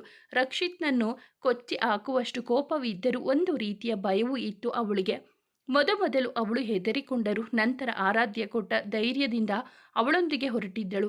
ಹೋಗುವ ದಾರಿಯಲ್ಲಿ ಭರತ್ ಕೂಡ ಇವರನ್ನು ಕೂಡಿಕೊಂಡ. ರಕ್ಷಿತ್ನನ್ನು ನೋಡಿಕೊಳ್ಳುವ ಹುಡುಗ ಅವರೆಲ್ಲರನ್ನೂ ರಕ್ಷಿತ್ ಇದ್ದಲಿಗೆ ಕರೆದುಕೊಂಡು ಹೋಗಿದ್ದ. ಇದೇ ದಿನಕ್ಕಾಗಿ ಕಾಯುತ್ತಿದ್ದ ಭರತ್ ಇಂದು ಅವನನ್ನು ಹಿಗ್ಗಾಮುಗ್ಗ ಥಳಿಸಿದ. ರಾಗಿಣಿ ಕೂಡ ಇವರಿಬ್ಬರು ಇರುವ ಧೈರ್ಯದಿಂದ ಅವನಿಗೆ ಮನಸ್ಸೋ ಇಚ್ಛೆ ಹೊಡೆದಿದ್ದಳು. ಮೊದಲೇ ಸರಿಯಾದ ಊಟ ನಿದ್ದೆ ಇಲ್ಲದೆ ಸೊರಗಿ ಹೋಗಿದ್ದ ರಕ್ಷಿತ್ ಕೊನೆಗೂ ಭರತ್ ಹೊಡೆತಕ್ಕೆ ತಾನು ರಮ್ಯಾಳನ್ನು ಕೊಂದಿರುವ ವಿಷಯ ಬಾಯಿ ಬಿಟ್ಟಿದ್ದ. ಅದನ್ನು ಕೇಳಿ ಮತ್ತಷ್ಟು ಅತ್ತ ರಾಗಿಣಿ ಮತ್ತಷ್ಟು ಅವನಿಗೆ ಹೊಡೆದಿದ್ದಳು. ಆಗಲೇ ಅರೆ ಜೀವ ಹೋಗಿದ್ದ ರಕ್ಷಿತ್ ಇನ್ನೇನು ಶಕ್ತಿ ಸೀಕ್ರೆಟ್ ಜಾಗಗಳ ಬಗ್ಗೆ ಹೇಳಬೇಕೆಂದುಕೊಂಡಿದ್ದ. ಅಷ್ಟರಲ್ಲಿ ಎಲ್ಲಿಂದಲೋ ಬಂದ ರಾಡ್ ಒಂದು ಭರತ್ ತಲೆಗೆ ಬಿದ್ದಿತ್ತು. ಅದನ್ನು ಕಂಡು ಆರಾಧ್ಯ ಹಾಗೂ ರಾಗಿಣಿ ಇಬ್ಬರು ಹೌಹಾರಿದರು. ಹಿಂದೆ ತಿರುಗಿ ನೋಡಿದರೆ 4-5 ರೌಡಿಗಳ ಮಧ್ಯೆ ಒಬ್ಬ ವ್ಯಕ್ತಿ ನಿಂತಿದ್ದ. ಅವನನ್ನು ನೋಡಿದ ಕೂಡಲೇ ಆರಾಧ್ಯಗೆ ತಿಳಿದಿತ್ತು, ಅವನು ದಿ ಗ್ರೇಟ್ ಬಿಸ್ನೆಸ್ ಮ್ಯಾಗ್ನೆಟ್ ಎಂದೇ ಪ್ರಸಿದ್ಧಿಯಾಗಿರುವ ಗೋಮುಖ ವ್ಯಗ್ರ ಮಿಸ್ಟರ್ ಶಕ್ತಿ ಪ್ರಸಾದ್ ಎಂದು. ಇವರು ಅಲ್ಲಿಂದ ತಪ್ಪಿಸಿಕೊಳ್ಳಬೇಕು ಎನ್ನುವಷ್ಟರಲ್ಲಿ ಶಕ್ತಿ ಆರಾಧ್ಯಳ ಕೈಯನ್ನು ಹಿಡಿದಿದ್ದರೆ ಮತ್ತೊಬ್ಬ ರಾಗಿಣಿ ಕೈಯನ್ನು ಹಿಡಿದಿದ್ದ. ಒಂದು ಕೈಯಲ್ಲಿದ್ದ ಆರಾಧ್ಯಳ ಕೈ ಹಿಡಿದವನು ಮತ್ತೊಂದು ಕೈಯಿಂದ ಅವಳ ಕೆನ್ನೆಯನ್ನು ಸವರುತ್ತಾ, ಹೇಗಿದ್ದೀಯಾ ಬೇಬಿ, ಎಷ್ಟು ವರ್ಷ ಆಯಿತು ನಿನ್ನ ನೋಡಿ. ಅವತ್ತು ಉಡುಪಿಯಲ್ಲಿ ನಿನ್ನ ಮತ್ತು ಆರ್ಯನ ಕತೆ ಮುಗಿಸುತ್ತಿದ್ದೆ. ಆದರೆ ನನ್ನ ಬ್ಯಾಡ್ ಲಕ್, ಇಬ್ಬರು ತಪ್ಪಿಸಿಕೊಂಡು ಬಿಟ್ರೆ. ಆದರೆ ಇವತ್ತು ನಿನ್ನ ಕಾಪಾಡೋಕೆ ಯಾರು ಬರಲ್ಲ. ಅದೆಷ್ಟು ಕಿರುಚುತ್ತೀಯೋ ಕಿರುಚೋ. ನೀನು ಕಿರುಚುತ್ತಿದ್ದರೆ ನನಗೆ ಸಂಗೀತ ಕೇಳಿದಷ್ಟೇ ಖುಷಿಯಾಗುತ್ತೆ. ನಿನ್ನ ಕೂಗು ಹೇಗಿರಬೇಕೆಂದರೆ ನಿನ್ನ ಆರ್ಯ ನಿನ್ನ ಕೂಗು ಕೇಳಿ ಇಲ್ಲಿಯವರೆಗೂ ಓಡಾಡಿ ಬರಬೇಕು ಎಂದು ವ್ಯಂಗ್ಯವಾಗಿ ನಕ್ಕಿದ್ದ. ಅವನ ಮಾತು ಕೇಳಿ ಅವಳಿಗೆ ಅನುಮಾನ ಮೂಡಿತು. ಅಂದರೆ ನೀನು ಎನ್ನುತ್ತಿದ್ದವಳ ಮಾತು ತಡೆಯುವಂತೆ, ಹೌದು, ನಾನು ಅದೇ ಆದಿತ್ಯ. ಆ ಆರ್ಯ ಕಾರಣದಿಂದ 2 ಬಾರಿ ಜೈಲಿಗೆ ಹೋಗಿ ಬಂದ ಅದೇ ಆದಿತ್ಯ. ನಾನು ಎಂದಿದ್ದ ಶಕ್ತಿ ಅಲಿಯಾಸ್ ಆದಿತ್ಯ. ಅವನ ಮಾತು ಕೇಳಿ ಅವನ ಮುಖ ನೋಡಿದವಳಿಗೆ ಏನೂ ಅರ್ಥವಾಗಲಿಲ್ಲ. ಏಕೆಂದರೆ ಎದುರಿಗಿದ್ದ ಶಕ್ತಿಗೂ ಆದಿತ್ಯನಿಗೂ ಮೈಕಟ್ಟಿನಲ್ಲಿ ಹೋಲಿಕೆ ಇದ್ದೇ ಹೊರತು ಮುಖದಲ್ಲಿ ಯಾವುದೇ ಹೋಲಿಕೆ ಇರಲಿಲ್ಲ. ಅವನಿಗೆ ಗೊಂದಲದಿಂದ ನೋಡುತ್ತಿದ್ದ ಆರಾಧ್ಯಳನ್ನು ನೋಡಿದ ಶಕ್ತಿ, ಯಾಕೆ ನಂಬೋಕೆ ಆಗ್ತಾ ಇಲ್ವಾ? ನೀನೇ ಅಲ್ಲ ಬೇರೆ ಯಾರು ಇದನ್ನು ನಂಬಲ್ಲ. ನಿಮ್ಮ ದೆಸೆಯಿಂದ 2 ಬಾರಿ ಜೈಲಿಗೆ ಹೋದ ನಾನು ಮತ್ತೆ ಹೊರಗೆ ಹೋರಾಡುವುದೇ ಕಷ್ಟವಾಯಿತು. ಜೀವನ ಮಾಡುವುದಕ್ಕೆ ಯಾವುದಾದರೂ ಒಂದು ಕೆಲಸ ಬೇಕಿತ್ತು. ವೇಶ್ಯ ಗೃಹಕ್ಕೆ ಹೆಣ್ಣು ಮಕ್ಕಳನ್ನು ಮಾರುವ ಕೆಲಸ ನೋಡಿಕೊಂಡೆ. ಆದರೆ ನಾನು ಜೈಲಿಗೆ ಹೋಗಿ ಬಂದಿದ್ದರಿಂದ ನನ್ನನ್ನು ನಂಬಿಕೊಂಡು ಬರುವವರು ಯಾರೂ ಇರಲಿಲ್ಲ. ಜೊತೆಗೆ ಅಷ್ಟೇ ಅಲ್ಲ, ಹಣ ಮಾಡಿದರೂ ನೆಮ್ಮದಿಯಾಗಿ ತಲೆ ಎತ್ತಿಕೊಂಡು ಓಡಾಡೋಕೆ ಆಗುತ್ತಾ ಇರಲಿಲ್ಲ. ಏಕೆಂದರೆ ನನ್ನ ಹೆಸರು ಪೊಲೀಸ್ ರೆಕಾರ್ಡ್ನಲ್ಲಿ ಇತ್ತು. ನನ್ನ ಸುತ್ತಮುತ್ತ ಏನೇ ಕಾನೂನು ಬಾಹಿರ ಕೆಲಸಗಳು ನಡೆದರೂ ನನ್ನ ಮೇಲೆ ಮೊದಲು ಅನುಮಾನ ಬರುತ್ತಿತ್ತು. ಆಗಲೇ ಇಲ್ಲಿಂದ ದೂರ ಹೋಗಿ ದುಬೈ ಸೇರಿಕೊಂಡೆ. ಅಲ್ಲಿ ಅತ್ಯಂತ ಶ್ರೀಮಂತರ ಹುಡುಗಿಯರನ್ನು ಪಟಾಯಿಸಿ ಸೆಟಲ್ ಆಗುವ ನಿರ್ಧಾರ ಮಾಡಿದೆ. ಆದರೆ ಅಲ್ಲಿಯ ಪೊಲೀಸ್ನವರಿಗೂ ನನ್ನ ಬಗ್ಗೆ ಗೊತ್ತಾಗಿ ಹೋಯಿತು. ಆಗ ನನಗೆ ಹೊಳೆದಿದ್ದೆ ಪ್ಲಾಸ್ಟಿಕ್ ಸರ್ಜರಿ. ಹೌದು, ಪ್ಲಾಸ್ಟಿಕ್ ಸರ್ಜರಿಯ ಮೂಲಕ ನನ್ನ ರೂಪ ಹಾಗೂ ಐಡೆಂಟಿಟಿ ಎಲ್ಲವನ್ನು ಬದಲಾಯಿಸಿಕೊಂಡೆ. ನಾನೊಂದುಕೊಂಡಂತೆ ಒಬ್ಬ ದೊಡ್ಡ ಶ್ರೀಮಂತರ ಮಗಳನ್ನು ಮದುವೆಯೂ ಆದೆ. ಅವರ ಕಂಪನಿಗೆ CEO ಆದವನು ಮಾವನನ್ನು ಯಾಮಾರಿಸಿ ಚೇರ್ಮನ್ ಕೂಡ ಆದೆ. ಅದರ ಪಾಪ ನನ್ನ ಹೆಂಡತಿ ನನ್ನ ವಿಷಯಗಳನ್ನೆಲ್ಲ ತಿಳಿದುಕೊಂಡು ತಪ್ಪು ಮಾಡಿಬಿಟ್ಟಳು. ಅದಕ್ಕೆ ಅವಳನ್ನು ಪರಲೋಕಕ್ಕೆ ಕಳುಹಿಸಿ ಆಕ್ಸಿಡೆಂಟ್ ಎಂದು ನಂಬಿಸಿದೆ. ಎಲ್ಲರೂ ನಂಬಿದರು. ಈ ದುಡ್ಡೊಂದು ಕೈಯಲ್ಲಿದ್ದರೆ ಏನು ಬೇಕಾದರೂ ಮಾಡಬಹುದು. ಅದಕ್ಕೆ ಮಗಳಿಗೆ ಕಂಪನಿ ಕೊಡಲು ಅವಳ ಅಪ್ಪ ಅಮ್ಮನನ್ನು ಸಹ ಅವಳ ಬಳಿ ಕಳುಹಿಸಿಕೊಟ್ಟೆ. ಆಮೇಲೆ ನಾನೇ ಆ ಸಾಮ್ರಾಜ್ಯದ ಅಧಿಪತಿಯಾದೆ. ಆದರೆ ಆರ್ಯ ಮೇಲಿನ ನನ್ನ ದ್ವೇಷ ಮಾತ್ರ ತೀರಿರಲಿಲ್ಲ. ಚಿಕ್ಕಮಗಳೂರಿನಲ್ಲಿ ಹುಡುಕಿಸಿದರೆ ನೀನು ಅವನು ಇಬ್ಬರು ಪತ್ತೆ ಇಲ್ಲ. ಅದೇ ಸಮಯದಲ್ಲಿ ನನಗೆ ನಿನ್ನನ್ನು ಹೋಲುವ ರಮ್ಯಾ ಸಿಕ್ಕಿದ್ದು. ಅವಳನ್ನು ನನ್ನ ಹಡಿಯಾಳಾಗಿ ಮಾಡಿಕೊಂಡು ಹಿಂಸಿಸಬೇಕು ಎಂದುಕೊಂಡೆ. ಆದರೆ ಅದೇ ಸಮಯದಲ್ಲಿ ಮುಖ್ಯವಾದ ಡೀಲ್ ಒಂದು ಹಿಡಿದಿದ್ದೆ. ಇವಳ ಮೇಲೆ ಗಮನ ಕೊಡಲು ಹೋಗಿ ಡೀಲ್ ಮಿಸ್ ಆದರೆ ಎಂಬ ಭಯಕ್ಕೆ ಅವಳನ್ನು ರಕ್ಷಿತ್ ಜೊತೆ ಕಳುಹಿಸಿಕೊಟ್ಟೆ. ಆದರೆ ಅವಳು ನನಗೆ ಮೋಸ ಮಾಡಲು ಹೋಗಿ ಸತ್ತಳು. ಇನ್ಫ್ಯಾಕ್ಟ್ ನನಗೂ ತಿಳಿದಿರಲಿಲ್ಲ ರಕ್ಷಿತ್ ಪ್ರೀತಿಸಿದ್ದು ಆರ್ಯನ ಅಕ್ಕನನ್ನು ಅಂತ. ಅಕಸ್ಮಾತ್ ತಿಳಿಸಿದ್ದರೆ ಆಗಲೇ ಅವನಿಗೊಂದು ಗತಿ ಕಾಣಿಸುತ್ತಿದ್ದೆ. ಇರಲಿ, ಈಗಲೂ ಕಾಲ ಮಿಂಚಿಲ್ಲ. ನೋಡುತ್ತಿರು ನಿನ್ನನ್ನು ಹೇಗೆ ನರಳಿಸುತ್ತೇನೆ ಅಂತ. ಅದನ್ನು ನೋಡಿ ನಿನ್ನ ಗಂಡ ವಿಲವಿಲನೆ ಒದ್ದಾಡಬೇಕು ಎಂದವನು ಅವಳ ಕಡೆಗೊಮ್ಮೆ ನೋಡಿದ. ಅವಳ ಕಣ್ಣಲ್ಲಿ ಭಯದ ಎಳೆ ಕೂಡ ಇರಲಿಲ್ಲ. ಅದನ್ನು ಕಂಡು ಅವನಿಗೆ ಆಶ್ಚರ್ಯವಾಗಿತ್ತು. ಕೆಲವೇ ಸೆಕೆಂಡ್ಗಳಲ್ಲಿ ಅವನು ನೋಡುತ್ತಿದ್ದಂತೆ ಕೆಳಗೆ ಬಿದ್ದಿದ್ದ ಭರತ್ ಜೇಬಿನಿಂದ ಗನ್ ತೆಗೆದುಕೊಂಡು ಆರಾಧ್ಯ ಶಕ್ತಿ ಹಣೆಗೆ ಹಿಡಿದಿದ್ದಳು. ಅದನ್ನು ಕಂಡು ಶಕ್ತಿ ಕೂಡ ಹೌಹಾರಿದ್ದ. ಈಗಲೇ ಎಲ್ಲರ ಕೈನಲ್ಲಿರುವ ಆಯುಧಗಳನ್ನು ಬಿಸಾಕಿ ರಾಗಿಣಿಯನ್ನು ಬಿಡಲು ಹೇಳು, ಇಲ್ಲದೆ ಹೋದರೆ ಈಗಲೇ ನಿನ್ನನ್ನು ಶೂಟ್ ಮಾಡ್ತೀನಿ ಎಂದು ಎಚ್ಚರಿಸಿದ್ದಳು. ಅವಳು ಹೇಳಿದಂತೆ ಅವರು ಆಯುಧಗಳನ್ನು ಬಿಸಾಕಿ ರಾಗಿಣಿಯನ್ನು ಸಹ ಬಿಟ್ಟಿದ್ದರು. ಅವರು ರಾಗಿಣಿಯನ್ನು ಬಿಟ್ಟ ಕೂಡಲೇ ರಾಗಿಣಿ ಈಗಲೇ ಇಲ್ಲಿಂದ ಹೋಗು ಎಂದ ಆರಾಧ್ಯಗೆ. ಇಲ್ಲ ಅಕ್ಕ, ನಿಮ್ಮನ್ನು ಹಾಗೂ ಭರತ್ನನ್ನು ಈ ಸ್ಥಿತಿಯಲ್ಲಿ ಬಿಟ್ಟು ನಾನು ಎಲ್ಲಿಗೂ ಹೋಗಲ್ಲ ಎಂದಿದ್ದಳು ರಾಗಿಣಿ. ನಾನು ಹೇಳುವುದನ್ನು ಅರ್ಥ ಮಾಡಿಕೊ ರಾಗಿಣಿ. ಭರತ್ಗಾಗಿಯಾದರೂ ನೀನು ಇಲ್ಲಿಂದ ಹೋಗಲೇಬೇಕು. ಪ್ಲೀಸ್ ಇಲ್ಲಿಂದ ಹೋಗು ರಾಗಿಣಿ. ಇಲ್ಲದಿದ್ದರೆ ನನ್ನ ಮೇಲಾಣೆ ಎಂದಾಗ ಬೇರೆ ದಾರಿ ಇಲ್ಲದೆ ಅಲ್ಲಿಂದ ಹೊರಬಂದವಳು ಸಹಾಯಕ್ಕಾಗಿ ಯಾರಾದರೂ ಸಿಗುವರೆಂದು ರಸ್ತೆಯ ಕಡೆ ಓಡತೊಡಗಿದ್ದಳು. 7 ಕಿಲೋಮೀಟರ್ ಓಡಿದ ಮೇಲೆ ಅವಳಿಗೆ ರಸ್ತೆ ಸಿಕ್ಕಿತು. ಅವಳ ಪುಣ್ಯಕ್ಕೆ ಯಾರೋ 4-5 ಜನ ಸಿಕ್ಕಿದರು. ಅವರ ಮುಂದೆ ಭರತ್ ಹಾಗೂ ಆರಾಧ್ಯಳನ್ನು ಆ ರೌಡಿಗಳಿಂದ ಕಾಪಾಡುವಂತೆ ಬೇಡಿಕೊಂಡಿದ್ದಳು ರಾಗಿಣಿ. ಅವರು ಸಹ ಅವಳ ಮಾತಿಗೆ ಒಪ್ಪಿ ಅವಳೊಂದಿಗೆ ಬಂದಿದ್ದರು. ಆದರೆ ಅಲ್ಲಿ ಪ್ರಜ್ಞೆ ತಪ್ಪಿ ಬಿದ್ದಿದ್ದ ಭರತ್ ಬಿಟ್ಟು ಬೇರೆ ಯಾರೂ ಇರಲಿಲ್ಲ. ಅದನ್ನು ಕಂಡು ಆತಂಕವಾದರೂ ಬೇರೆ ದಾರಿ ಇಲ್ಲದೆ ಬಂದಿದ್ದವರ ಸಹಾಯದಿಂದ ಭರತ್ನನ್ನು ಆಸ್ಪತ್ರೆಗೆ ಸೇರಿಸಿದ್ದಳು. ಅವನನ್ನು ಟ್ರೀಟ್ ಮಾಡಿದ ಡಾಕ್ಟರ್ ಪೇಷಂಟ್ ತುಂಬ ಕ್ರಿಟಿಕಲ್ ಕಂಡೀಷನಲ್ಲಿ ಇದ್ದಾರೆ, ಈಗಲೇ ಏನು ಹೇಳೋಕೆ ಸಾಧ್ಯವಿಲ್ಲ, ಅವರು ಬದುಕುವ ಸಾಧ್ಯತೆ ಇರುವುದು ಕೇವಲ 10% ಮಾತ್ರ ಎಂದು ಹೇಳಿದರು. ಒಂದು ಕಡೆ ಸಾವು ಬದುಕಿನ ನಡುವೆ ಹೋರಾಡುತ್ತಿರುವ ಭರತ್, ಮತ್ತೊಂದು ಕಡೆ ಕಾಣೆಯಾಗಿರುವ ಆರಾಧ್ಯ. ಏನು ಮಾಡಬೇಕೆಂದು ದಿಕ್ಕು ತೋಚದಂತಾಗಿತ್ತು ರಾಗಿಣಿಗೆ. ಮೊದಲೇ ಭರತ್ ಹಾಗೂ ಆರಾಧ್ಯ ವಿಷಯಕ್ಕೆ ತಲೆ ಕೆಡಿಸಿಕೊಂಡಿದ್ದ ರಾಗಿಣಿ ಏನು ಮಾಡಬೇಕೆಂದು ತೋಚದೆ ಕುಳಿತುಕೊಂಡಿದ್ದಳು. ಯಾರಿಗಾದರೂ ಕಾಲ್ ಮಾಡಿ ವಿಷಯ ತಿಳಿಸಲು ಅವಳ ಬಳಿ ಫೋನ್ ಕೂಡ ಇರಲಿಲ್ಲ. ಕೊನೆಗೆ ಅಲ್ಲೇ ಇದ್ದ ನರ್ಸ್ ಬಳಿ ಫೋನ್ ತೆಗೆದುಕೊಂಡು ಇನ್ನೇನು ಮನೆಗೆ ಕಾಲ್ ಮಾಡಬೇಕೆನ್ನುವಷ್ಟರಲ್ಲಿ ಒಬ್ಬ ಪುಟ್ಟ ಹುಡುಗ ಬಂದು ಅವಳಿಗೆ ಒಂದು ಲೆಟರ್ ಕೊಟ್ಟು ಓಡಿ ಹೋಗಿದ್ದ. ಕುತೂಹಲದಿಂದ ಅದೇನೆಂದು ತೆಗೆದು ನೋಡಿದವಳು ಶಿಲೆಯಂತೆ ನಿಂತು ಬಿಟ್ಟಳು. ಅದರಲ್ಲಿ ನಿನಗೆ ಆರಾಧ್ಯ ಬೇಕೆಂದರೆ ಈಗಿಂದೀಗಲೇ ಪಾರ್ಕಿಂಗ್ ಏರಿಯಾಗೆ ಬಾ ಎಂದು ಬರೆದಿತ್ತು. ಮೊದಲೇ ಭಯಗೊಂಡಿದ್ದವಳು ಇಂದು ಮುಂದೆ ಯೋಚಿಸದೆ ಅವಳು ತೆಗೆದುಕೊಂಡಿದ್ದ ಫೋನ್ ಹಿಂತಿರುಗಿಸಿ ಪಾರ್ಕಿಂಗ್ ಕಡೆಗೆ ಓಡಿದಳು. ರಾಗಿಣಿ ಪಾರ್ಕಿಂಗ್ ಏರಿಯಾಗೆ ಬಂದ ಕೂಡಲೇ 3-4 ಜನ ಮುಸುಕುದಾರಿಗಳು ಅವಳನ್ನು ಎಳೆದು ಒಂದು ವ್ಯಾನ್ನಲ್ಲಿ ಹಾಕಿಕೊಂಡು ಹೊರಟಿದ್ದರು. ಸ್ವಲ್ಪ ದೂರ ಹೋದ ನಂತರ ಯಾರೂ ಇಲ್ಲದ ನಿರ್ಜನ ಪ್ರದೇಶದಲ್ಲಿ ಗಾಡಿ ನಿಲ್ಲಿಸಿದವರು ಅವರು ಹಾಕಿಕೊಂಡಿದ್ದ ಮುಸುಕುಗಳನ್ನು ತೆಗೆದಿದ್ದರು. ಶಕ್ತಿ ಹಾಗೂ ಅವನ ಚೇಲಗಳನ್ನು ನೋಡಿ ತಾನು ಮಾಡಿದ ತಪ್ಪಿನ ಅರಿವಾಗಿತ್ತು ಅವಳಿಗೆ. ಆದರೆ ಏನು ಮಾಡುವಾಗಿರಲಿಲ್ಲ. ಅವಳ ಬಳಿ ಬಂದ ಶಕ್ತಿ, ನೋಡು ರಾಗಿಣಿ, ನನಗೆ ಬೇಕಿರುವುದು ನೀನಲ್ಲ, ಆದರೆ ಏನು ಮಾಡುವುದು, ನೀನೇ ಬಂದು ಇದರಲ್ಲಿ ಸಿಕ್ಕಿ ಹಾಕಿಕೊಂಡಿದ್ದೀಯಾ. ಈಗ ನಾನು ಹೇಳುವುದನ್ನು ಸರಿಯಾಗಿ ಕೇಳು. ರಕ್ಷಿತ್ ಈಗ ಆಸ್ಪತ್ರೆಯಲ್ಲಿದ್ದಾನೆ. ನಾಳೆ ಬೆಳಗ್ಗೆ ಅವನಿಗೆ ಪ್ರಜ್ಞೆ ಬರುತ್ತೆ. ನಂತರ ನೀನು ಅವನೊಂದಿಗೆ ಬೆಂಗಳೂರಿಗೆ ಹೊರಡಬೇಕು. ಇನ್ನು ಮುಂದೆ ನೀನು ಕೂಡ ರಕ್ಷಿತ್ ಜೊತೆ ಆರ್ಯ ಮನೆಯಲ್ಲಿಯೇ ಇರಬೇಕು.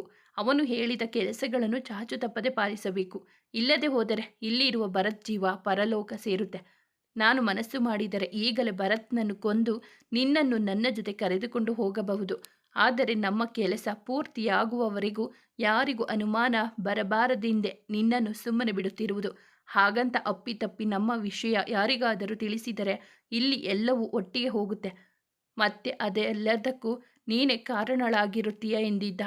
ಅವನ ಮಾತು ಕೇಳಿ ದಂಗು ಬಡೆದಂತೆ ನಿಂತವಳು ಮತ್ತೇನೋ ನೆನಪಾಗಿ, ಅಕ್ಕ, ಆರಾಧ್ಯ ಅಕ್ಕ ಎಲ್ಲಿ? ಅವರನ್ನು ಏನು ಮಾಡಿದೆ ಎಂದು ಭಯದಿಂದಲೇ ಕೇಳಿದಳು. ಅದಕ್ಕವನು, ಅದು ನಿನಗೆ ಬೇಡದೇ ಇರುವ ವಿಷಯ. ಸುಮ್ಮನೆ ನಾನು ಹೇಳಿದಷ್ಟು ಮಾಡು ಎಂದಿದ್ದ. ಆದರೆ ಆರಾಧ್ಯ ಬಗ್ಗೆ ತಿಳಿದುಕೊಳ್ಳಬೇಕು ಎಂದುಕೊಂಡವಳು ಮತ್ತೆ ಬೇರೆ ರೀತಿಯಲ್ಲಿಯೇ ಅವನನ್ನು ಕೇಳಿದಳು. ಅದು ಆಗಲ್ಲ ಅಕ್ಕ, ಬಂದಿದ್ದು ನನ್ನ ಜೊತೆಗೇನೆ. ಈಗ ನಾನೊಬ್ಬಳೇ ವಾಪಸ್ ಹೋದರೆ ಎಲ್ಲರೂ ಅಕ್ಕನ ಬಗ್ಗೆ ನನ್ನನ್ನು ಕೇಳುತ್ತಾರೆ. ಅವರಿಗೆಲ್ಲ ಏನಂತ ಉತ್ತರಿಸಲಿ ಎಂದು ಕೇಳಿದವಳಿಗೆ, ಅದರ ಬಗ್ಗೆ ನೀನು ಯೋಚಿಸುವ ಅಗತ್ಯವಿಲ್ಲ. ಅದನ್ನು ರಕ್ಷಿತ್ ನೋಡಿಕೊಳ್ಳುತ್ತಾನೆ. ನೀನು ಜಸ್ಟ್ ಅವನು ಹೇಳಿದ್ದಕ್ಕೆಲ್ಲ ತಲೆ ಆಡಿಸಿದರೆ ಸಾಕು ಎಂದು ಹೇಳಿ ಮಾತು ಮುಗಿಸಿದ. ಸ್ವಲ್ಪ ಸಮಯದ ನಂತರ ಅವನ ಕಡೆ ಹುಡುಗರಿಗೆ ಅವಳನ್ನು ಸೇಫಾಗಿ ನಮ್ಮ ಫಾರ್ಮ್ ಹೌಸ್ಗೆ ಬಿಟ್ಟು ಬನ್ನಿ ಎಂದು ಹೇಳಲು ಹೋದವನು ಅವರಿಬ್ಬರ ಮಾತುಗಳನ್ನು ಕೇಳಿ ಅಲ್ಲಿಯೇ ನಿಂತು ಬಿಟ್ಟ. ಹುಡುಗಿ ಮಸ್ತಿದ್ದಾಳೆ ಕಣೋ, ಅವಳನ್ನು ನೋಡಿದರೇನೆ ಮೈಯೆಲ್ಲ ಜುಮ್ ಅಂತಿದೆ ಎಂದು ಒಬ್ಬ ಹೇಳುತ್ತಿದ್ದರೆ ಮತ್ತೊಬ್ಬ ಅಷ್ಟೇ ತಾನೆ, ಹೇಗಿದ್ದರು ಇವತ್ತು ರಾತ್ರಿ ಅವಳು ಬಾಸ್ ಫಾರ್ಮ್ ಹೌಸ್ನಲ್ಲಿಯೇ ಇರ್ತಾಳೆ, ಬಾಸ್ ಅನುಭವಿಸಿದ ಮೇಲೆ ನಾವು ಒಮ್ಮೆ ರುಚಿ ನೋಡಿದರಾಯಿತು ಬಿಡು ಎಂದಿದ್ದ. ಅವರ ಮಾತು ಕೇಳಿ ಮೈಯೆಲ್ಲ ಹುರಿದು ಹೋಗಿತ್ತು ಅವನಿಗೆ. ಮರುಕ್ಷಣವೇ ಅವರು ಹಾಗೆ ಮಾತನಾಡುವುದು ಸಹಜವೇ ಎನಿಸಿದಾಗ ಅವನಿಗೆ ಅಭಾಸವಾಗಿತ್ತು. ಅವನ ಜೀವನದಲ್ಲಿ ಅದೆಷ್ಟೋ ಹುಡುಗಿಯರನ್ನು ನೋಡಿದ, ಅನುಭವಿಸಿದ್ದ, ಅದೆಷ್ಟೋ ಹುಡುಗಿಯರ ಜೀವನವನ್ನು ಕತ್ತಲ ಕೂಪಕ್ಕೆ ತಳ್ಳಿದ್ದ. ಹೆಣ್ಣನ್ನು ಕಂಡರೆ ಸಾಕು ಕಾಮದ ದೃಷ್ಟಿಯಲ್ಲಿ ನೋಡುವ ಶಕ್ತಿಗೆ ಅದೇಕೋ ರಾಗಿಣಿಯ ಮೇಲೆ ಆ ಭಾವನೆ ಮೂಡಲೇ ಇಲ್ಲ. ಅದೇಕೆಂದು ಅವನಿಗೂ ತಿಳಿದಿಲ್ಲ. ಅವಳನ್ನು ನೋಡಿದ ದಿನದಿಂದಲೂ ಅವಳನ್ನು ಗೌರವದಿಂದಲೇ ನಡೆಸಿಕೊಂಡಿದ್ದ. ಕೊಟ್ಟ ಮಾತಿನಂತೆ ಅವಳನ್ನು ತಂಗಿಯಂತೆಯೇ ನೋಡಿಕೊಂಡಿದ್ದ. ರಮ್ಯಾಳ ಮೇಲಿನ ಕೋಪದಿಂದ ಅವಳನ್ನು ದುಡ್ಡಿಗಾಗಿ ಮದುವೆ ಮಾಡಿಕೊಟ್ಟರೂ ಮತ್ತೆ ಮತ್ತೆ ಅದೇಕೋ ಅವಳ ಮುಗ್ಧ ಮುಖ ಅವನ ನೆಮ್ಮದಿ ಕೆಡಿಸಿತು. ಅಂದು ಅವಳು ತಪ್ಪಿಸಿಕೊಂಡು ಹೋಗಿದ್ದಾಳೆ ಎಂದು ತಿಳಿಸಿದಾಗ ಅವನಿಗೆ ತಿಳಿಯದೆ ಮನ ಖುಷಿಪಟ್ಟಿತು.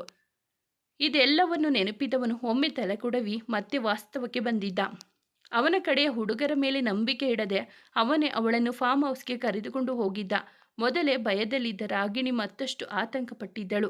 ಆ ಫಾರ್ಮ್ ಹೌಸ್ ನೋಡಿ, ಅಂದು ರಾತ್ರಿ ಅವನು ಕೊಟ್ಟ ಊಟವನ್ನು ಸಹ ಮಾಡದೆ ನಿದ್ದೆಗೂ ಜಾರದೆ ರಾತ್ರಿ ಕಳೆದಿದ್ದಳು. ಇದನ್ನೆಲ್ಲ ಗಮನಿಸಿದ್ದ ಶಕ್ತಿಗೆ ಏಕೋ ಒಂದು ರೀತಿ ಸಂಕಟವಾಗಿತ್ತು. ಬೆಳಿಗ್ಗೆ ಎದ್ದ ಕೂಡಲೇ ಅವಳನ್ನು ಆಸ್ಪತ್ರೆಗೆ ಕರೆದುಕೊಂಡು ಬಂದವನು ಸೀದಾ ರಕ್ಷಿತ್ ಬಳಿ ಅವಳನ್ನು ಕರೆದುಕೊಂಡು ಹೋಗಿದ್ದ. ಡಿಸ್ಚಾರ್ಜ್ ಪ್ರೊಸೀಜರ್ ಮುಗಿದ ಮೇಲೆ ಅವಳಿಗೆ ತಿಂಡಿ ತಂದು ಕೊಟ್ಟರೂ ಅವಳು ತಿಂದಿರಲಿಲ್ಲ. ಸ್ವಲ್ಪ ಸಮಯದ ನಂತರ ಎಲ್ಲರೂ ಆಸ್ಪತ್ರೆಯಿಂದ ಹೊರಟಿದ್ದರು. ಹೊರಡುವ ಮುನ್ನ ನಾನು ಒಂದೇ ಒಂದು ಬಾರಿ ಭರತ್ನನ್ನು ನೋಡಬೇಕು ಎಂದು ಕಣ್ತುಂಬಿಕೊಂಡು ಕೇಳಿದವಳಿಗೆ ಇಲ್ಲವೆನ್ನಲಾಗದೆ ಅವಳನ್ನು ಭರತ್ನ ಬಳಿ ಕರೆದುಕೊಂಡು ಹೋಗಿದ್ದ. ಜೊತೆಗೆ ಅವನನ್ನು ಟ್ರೀಟ್ ಮಾಡುತ್ತಿದ್ದ ಡಾಕ್ಟರ್ ಬಳಿಯೂ ಒಮ್ಮೆ ಮಾತನಾಡಲು ಅವಳಿಗೆ ಅವಕಾಶ ಕೊಟ್ಟಿದ್ದ. ಇದನ್ನೆಲ್ಲ ನೋಡುತ್ತಿದ್ದ ಅವನ ಕಡೆ ಹುಡುಗರಿಗೆ ಹಾಗೂ ರಕ್ಷಿತ್ಗೆ ಆಶ್ಚರ್ಯವಾಗಿತ್ತು. ಏಕೆಂದರೆ ಶಕ್ತಿ ಎಂದು ಹೀಗೆ ನಡೆದುಕೊಂಡವನೇ ಅಲ್ಲ. ಯಾರಿಗೂ ಕೇರ್ ಮಾಡದ ಅವನು ತಾನು ಹೇಳಿದ್ದೇ ಕಡೆಯ ಮಾತೆಂಬಂತೆ ಯಾವಾಗಲೂ ನಡೆದುಕೊಳ್ಳುತ್ತಿದ್ದ. ಆದರೆ ಇಂದು ಮೊದಲ ಬಾರಿ ರಾಗಿಣಿಯ ಮನವಿಯನ್ನು ಅಂಗೀಕರಿಸಿದ್ದ. ಜೊತೆಗೆ ಅವಳಿಗೆ ಅವನು ತಿಂಡಿ ತಂದು ಕೊಟ್ಟಿದ್ದು ನಿಜಕ್ಕೂ ಆಶ್ಚರ್ಯವನ್ನುಂಟು ಮಾಡಿತ್ತು. ರಕ್ಷಿತ್ ಹಾಗೂ ರಾಗಿಣಿಗೆ ಹೊರಡುವ ವ್ಯವಸ್ಥೆ ಮಾಡಿದವನು ಅವರು ಹೋಗುವ ಮುನ್ನ, ನೋಡು ರಕ್ಷಿತ್, ಅದೇನು ಮಾಡ್ತೀಯೋ ನನಗೆ ಗೊತ್ತಿಲ್ಲ, ಆದರೆ ಆದಷ್ಟು ಬೇಗ ನಮ್ಮ ಕೆಲಸ ಮುಗಿಯಬೇಕು. ಹಾಗೆ ಮತ್ತೊಂದು ವಿಚಾರ, ರಾಗಿಣಿಯನ್ನು ಹುಷಾರಾಗಿ ನೋಡಿಕೊ, ಅವಳು ಸೇಫ್ ಆಗಿ ಇರುವುದು ನನಗೆ ತುಂಬ ಮುಖ್ಯ ಎಂದವನು ರಾಗಿಣಿಯ ಕಡೆ ತಿರುಗಿ, ನಾನು ನಿನ್ನನ್ನು ಕಾಳಜಿ ಮಾಡಿದೆ ಅಂತ ಅಡ್ವಾಂಟೇಜ್ ತಗೊಳ್ಳೋಕೆ ಪ್ರಯತ್ನ ಪಡಬೇಡ ರಾಗಿಣಿ. ನಿನ್ನ ಭರತ್ ಜೀವ ನನ್ನ ಕೈಯಲ್ಲಿದೆ ಎನ್ನುವುದನ್ನು ಮರೆಯಬೇಡ ಎಂದು ಎಚ್ಚರಿಸಿ ಅವಳನ್ನು ಕಳುಹಿಸಿದ್ದ. ಮೊದಲು ಭರತ್ನನ್ನು ಕೊಲ್ಲಬೇಕೆಂದು ತೀರ್ಮಾನಿಸಿದವನು ರಾಗಿಣಿ ಭರತ್ ಮೇಲಿಟ್ಟಿರುವ ಪ್ರೀತಿ ಕಂಡ ಮೇಲೆ ಆ ನಿರ್ಧಾರವನ್ನು ಕೈಬಿಟ್ಟಿದ್ದ. ಹಾಗೆಂದು ಅವನಿಗೆ ಒಳ್ಳೆಯ ಟ್ರೀಟ್ಮೆಂಟ್ ಕೊಡಿಸುವ ಯೋಚನೆ ಏನು ಅವನಿಗಿರಲಿಲ್ಲ. ಇತ್ತ ಬೆಂಗಳೂರಿಗೆ ಬಂದ ರಕ್ಷಿತ್ ಹಾಗೂ ರಾಗಿಣಿ ವರ್ಧನ್ ಕುಟುಂಬಕ್ಕೆ ಬಂದು ಸೇರಿದ್ದರು. ರಕ್ಷಿತ್ನನ್ನು ನೋಡಿದ ಮನೆಯವರು ಏನಾಯಿತು ಎಂದು ವಿಚಾರಿಸಿದ್ದರು. ಅವರ ಈ ಪ್ರಶ್ನೆಗಾಗಿ ಕಾಯುತ್ತಿದ್ದವನಂತೆ ಒಂದು ಸುಳ್ಳಿನ ಕಥೆಯನ್ನು ಕಟ್ಟಿಬಿಟ್ಟಿದ್ದ ರಕ್ಷಿತ್. ಅದೆಲ್ಲ ತುಂಬ ದೊಡ್ಡ ಕಥೆ. ನಾನು ಚೆನ್ನೈಯಿಂದ ನಿನ್ನೆ ಅಷ್ಟೇ ಮುಂಬೈಗೆ ಬಂದೆ. ಮುಂಬೈ ಏರ್ಪೋರ್ಟ್ನಲ್ಲಿ ನನಗೆ ಆರಾಧ್ಯ ಹಾಗೂ ರಾಗಿಣಿ ಇಬ್ಬರು ಸಿಕ್ಕಿದರು. ಎಲ್ಲರೂ ಮಾತನಾಡಿಕೊಂಡು ಸದ್ಯಕ್ಕೆ ಒಂದೇ ಹೋಟೆಲ್ನಲ್ಲಿ ಉಳಿದು ಒಟ್ಟಾಗಿ ಊರಿಗೆ ಹೊರಡೋಣ ಎಂದು ಪ್ಲಾನ್ ಮಾಡಿದ್ವಿ. ಆದರೆ ನಾವು ಹೋಟೆಲ್ಗೆ ಹೋಗುವ ದಾರಿಯಲ್ಲೇ ಯಾರೋ ಒಂದಷ್ಟು ದಾಂಡಿಗರು ನಮ್ಮನ್ನು ಅಡ್ಡಗಟ್ಟಿ ಆಕ್ರಮಣ ಮಾಡಿದರು. ನನಗೂ ಅವರಿಗೂ ತುಂಬಾ ಫೈಟ್ ಆಯಿತು. ಯಾರು ನನ್ನ ತಲೆಗೆ ಜೋರಾಗಿ ಹೊಡೆದಿದ್ದರಿಂದ ನಾನು ಪ್ರಜ್ಞೆ ತಪ್ಪಿ ಬಿದ್ದು ಹೋದೆ.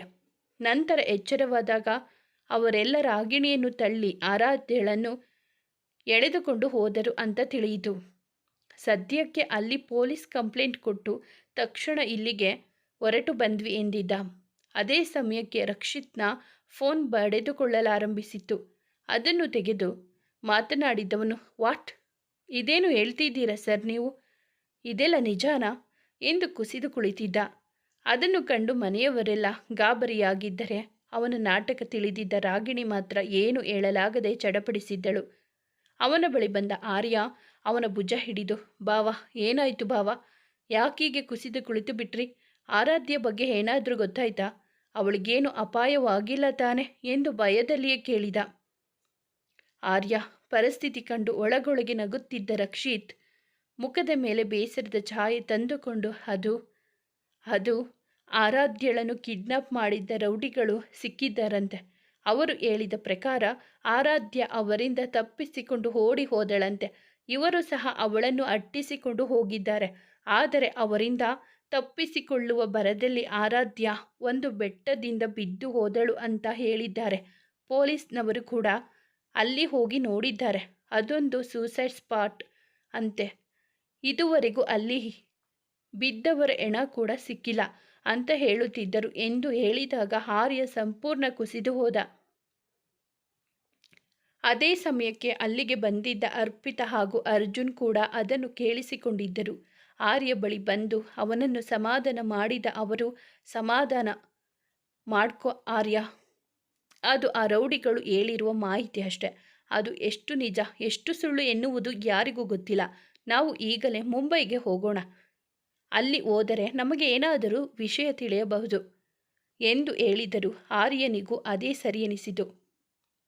ಹಾಗಾಗಿ ಆರ್ಯ, ಅರ್ಜುನ್ ಹಾಗೂ ಅರ್ಪಿತಾ ಮುಂಬೈಗೆ ಹೊರಟು ನಿಂತರು. ರಕ್ಷಿತ್ ತಾನು ಸಹ ಜೊತೆಯಲ್ಲಿ ಬರುತ್ತೇನೆ ಎಂದಾಗ, ಬೇಡ ಬಾವ, ನಿಮಗೆ ತುಂಬ ಏಟಾಗಿದೆ, ನೀವು ರೆಸ್ಟ್ ಮಾಡಿ ಎಂದು ಹೇಳಿದ ಆರ್ಯ. ರಾಗಿಣಿಗೆ ಅವರೊಂದಿಗೆ ಹೋಗಬೇಕೆಂಬ ಆಸೆ ಇದ್ದರೂ ರಕ್ಷಿತ್ ಭಯದಿಂದ ಸುಮ್ಮನಾದವಳು ಅಳುತ್ತಾ ತನ್ನ ರೂಮ್ ಸೇರಿದಳು. ಎಲ್ಲರೂ ಅವಳ ಅಕ್ಕನನ್ನು ನೆನಪಿಸಿಕೊಂಡು ದುಃಖಿಸುತ್ತಿದ್ದಾಳೆ ಎಂದುಕೊಂಡಿದ್ದರು.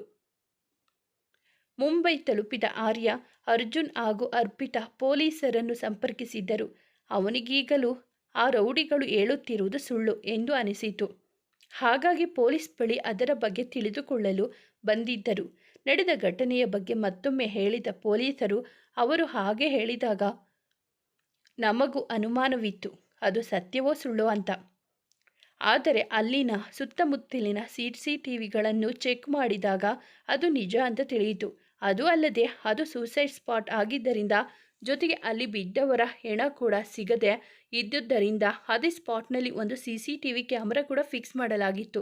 ಅದರಲ್ಲಿ ಆರಾಧ್ಯ ಅವರು ಬೆಟ್ಟದಿಂದ ಬಿದ್ದಿರುವುದು ಸ್ಪಷ್ಟವಾಗಿ ರೆಕಾರ್ಡ್ ಆಗಿದೆ ಎಂದವರು ಅವಳು ಬಿದ್ದಿರುವ ವಿಡಿಯೋ ತೋರಿಸಿದ್ದರು. ಅದನ್ನು ನೋಡಿ ಆರ್ಯ ಅಂತೂ ಸಂಪೂರ್ಣ ಕುಸಿದು ಹೋದ. ಮತ್ತೆ ಮಾತು ಮುಂದುವರಿಸಿದ ಪೊಲೀಸ್ ಅವರು, ನಾವು ಕೂಡ ವಿಷಯ ತಿಳಿದಾಗಿನಿಂದ ಸರ್ಚ್ ಮಾಡುತ್ತಲೇ ಇದ್ದೇವೆ. ಆದರೆ ಅವರ ಶವ ಸಿಕ್ಕಿಲ್ಲ. ಇವರದೇ ಅಂತ ಅಲ್ಲ, ಅಲ್ಲಿ ಬಿದ್ದ ಕೆಲವರ ಶವಗಳು ಇನ್ನೂ ಸಿಕ್ಕಿಲ್ಲ. ಬೆಟ್ಟದ ಕೆಳಗೆ ದಟ್ಟವಾದ ಕಾಡು ಇರುವುದರಿಂದ ಕಾಡು ಪ್ರಾಣಿಗಳು ತಿಂದಿರುವ ಸಾಧ್ಯತೆ ಇದೆ.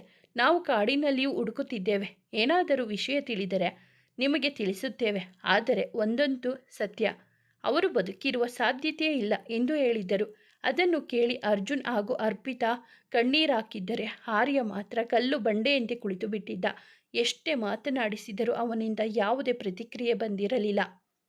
ಸ್ವಲ್ಪ ಸಮಯದ ನಂತರ ಒಮ್ಮೆಲೆ ಮುಷ್ಟಿ ಕಟ್ಟಿದ ಆರ್ಯ ಎದ್ದು ನಿಂತು, ಆ ರೌಡಿಗಳು ಯಾರು ಇನ್ಸ್ಪೆಕ್ಟರ್? ನನ್ನ ಆರಾಧ್ಯಳನ್ನು ಕೊಂದ ರೌಡಿಗಳು ಯಾರು?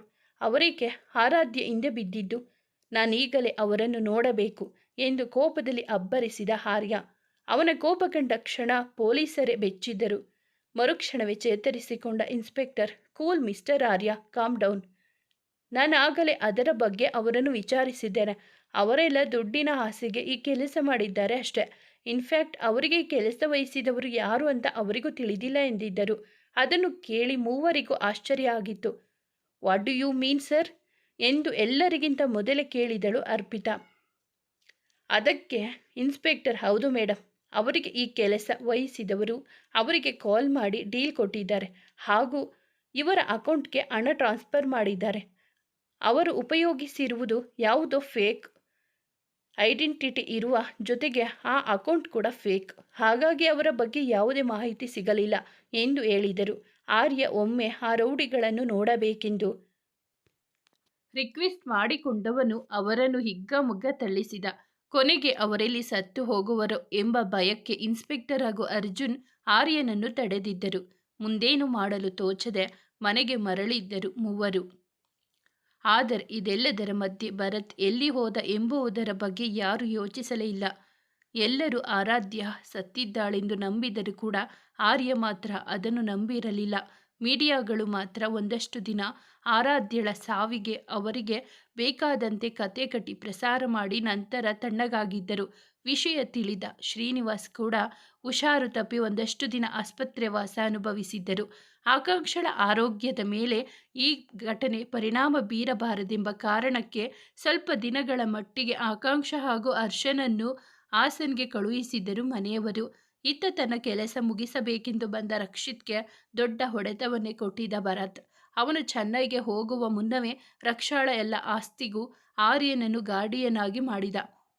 ಮೊದಲು ಇದಕ್ಕೆ ಒಪ್ಪದ ಆರ್ಯ, ನಂತರ ನೀವು ಹೀಗೆ ಹೇಳಿದರೆ ಹೇಗೆ ಭಾವ? ಈಗ ರಕ್ಷಿತ್ ಅವರಂತೂ ತುಂಬ ದುಃಖದಲ್ಲಿದ್ದಾರೆ. ಈ ಸಮಯದಲ್ಲಿ ಅವರ ಕೈಗೆ ಆಸ್ತಿ ಕೊಟ್ಟರೆ ಬೇರೆಯವರು ಅವರಿಗೆ ಮೋಸ ಮಾಡಿ ಆಸ್ತಿ ಒಡೆಯಬಹುದು. ಅದಕ್ಕೆ ನಾನದನ್ನು ನಿಮ್ಮ ಸುಪರ್ದಿಗೆ ಬರುವಂತೆ ಮಾಡಿದ್ದು. ಬೇಕಾದರೆ ಮುಂದೆ ರಕ್ಷಿತ್ ಅವರು ಚೇತರಿಸಿಕೊಂಡ ಮೇಲೆ ಈ ಜವಾಬ್ದಾರಿಯನ್ನು ಅವರಿಗೆ ಒಪ್ಪಿಸಿದ್ದರೆ ಎಂದು ಏನೋ ಒಂದು ಹೇಳಿ ಅವನನ್ನು ಒಪ್ಪಿಸುವಲ್ಲಿ ಯಶಸ್ವಿಯಾಗಿದ್ದ ಭರತ್. ಹಾಗಾಗಿ ಈಗ ಆರ್ಯನೇ ರಕ್ಷಾಳ ಗಾರ್ಡಿಯನ್ ಆಗಿದ್ದ. ಈ ವಿಷಯ ತಿಳಿದ ಮೇಲೆ ಹಲ್ಲು ಕಿತ್ತ ಹಾವಂತಾಗಿದ್ದ ರಕ್ಷಿತ್ ಆರ್ಯನನ್ನು ಮುಗಿಸಲು ಸರಿಯಾದ ಸಮಯಕ್ಕಾಗಿ ಕಾದು ಕುಳಿತಿದ್ದ. ಆರಾಧ್ಯ ನಿಜವಾಗಿಯೂ ಸತ್ತು ಹೋದಳ? ಮುಂದುವರಿಯುವುದು. ಸ್ನೇಹಿತರೆ, ಈ ಕತೆ ನಿಮಗೆ ಇಷ್ಟವಾಗಿದ್ದರೆ ದಯವಿಟ್ಟು ಒಂದು ಲೈಕ್ ಮಾಡಿ, ನಮ್ಮ ಚಾನಲನ್ನು ಸಬ್ಸ್ಕ್ರೈಬ್ ಆಗಿ, ಪಕ್ಕದಲ್ಲಿರುವ ಬೆಲ್ ಬಟನ್ ಕ್ಲಿಕ್ ಮಾಡಿ, ನಿಮ್ಮ ಫ್ರೆಂಡ್ಸ್ ಆ್ಯಂಡ್ ಫ್ಯಾಮಿಲಿಗೆ ಕಥೆಯನ್ನು ಶೇರ್ ಮಾಡಿ, ನಿಮ್ಮ ಅನಿಸಿಕೆ ಅಭಿಪ್ರಾಯವನ್ನು ಕಾಮೆಂಟಲ್ಲಿ ತಿಳಿಸಿ. ಕಥೆಯನ್ನು ಕೇಳಿದ್ದಕ್ಕಾಗಿ ಧನ್ಯವಾದಗಳು.